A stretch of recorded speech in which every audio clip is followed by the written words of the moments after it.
तो एक असा राजा होता जो जन्मला सिंहाच्या पोटी पण वाघ म्हणून ओळखला गेला. त्याचं आयुष्य संघर्षांनी भरलेलं होतं.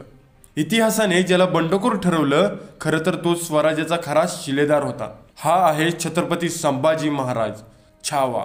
संभाजी महाराजांचा जन्म 14 मे 1657 रोजी झाला. छत्रपती शिवाजी महाराज आणि महाराणी सईबाई यांचे ते थोरले चिरंजीव. लहान वयातच त्यांच्या आयुष्यातील संघर्ष सुरू झाले. आई सईबाईचे छत्र लहानपणीच हरवलं. लहान असतानाच संभाजी महाराजांनी अतिशय कठीण परिस्थितीत शिक्षण घेतलं. त्यांनी संस्कृत, मराठी, फारसी आणि पोर्तुगीज अशा अनेक भाषा शिकल्या. याशिवाय युद्धकलेत ते पारंगत झाले.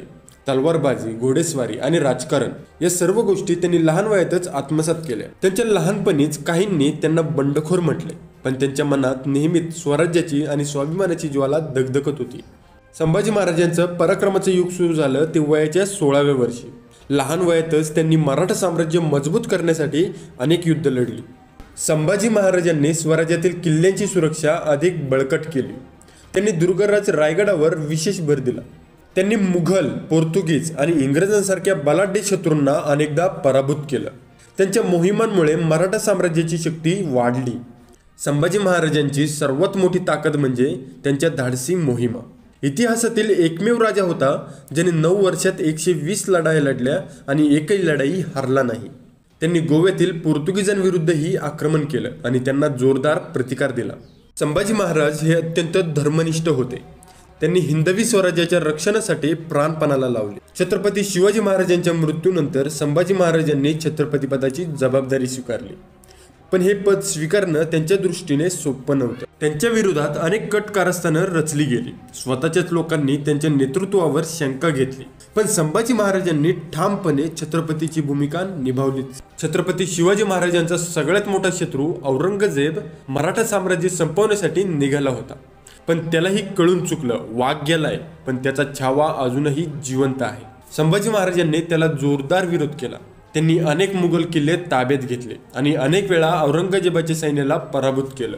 1689 मध्ये संभाजी महाराज आणि त्यांचे मित्र कवी कलश हे कान्होजी आणि गणोजी या 2 गद्दारांमुळे मुघलांच्या तावडीत सापडले.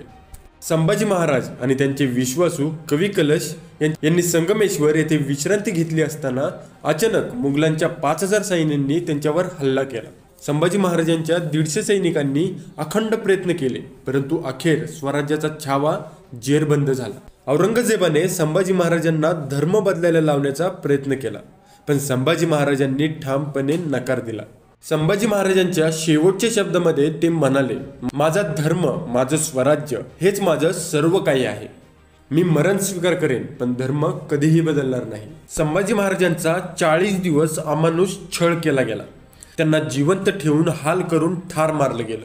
11 मार्च 1689 रोजी स्वराज्याच्या वीर राजाने मरण पत्करलं. अशा शूरवीर आणि धर्मनिष्ठ राजाला कोटी कोटी नमन. संभाजी महाराजांचं आयुष्य हे शौर्य, निष्ठा आणि बलिदान यांचं प्रतीक आहे. ते केवळ योद्धे नव्हते, ते तर स्वराज्याचे खरे रक्षक होते. त्यांचं बलिदान व्यर्थ गेलं नाही. त्यांच्या मृत्यूने मराठ्यांमध्ये नवचैतन्य निर्माण झालं. अखेर मराठा साम्राज्य पुन्हा उभं राहिलं आणि औरंगजेबाचा पराभव झाला. संभाजी महाराज आपल्याला शिकवतात, जगावं तर अभिमानानं आणि मरावं तर स्वाभिमानासाठी. छत्रपती संभाजी महाराजांच्या पराक्रमाने तुमचं मन भारावलं असेल तर या व्हिडिओला लाईक करा आणि कमेंटमध्ये जय भवानी नक्की लिहा.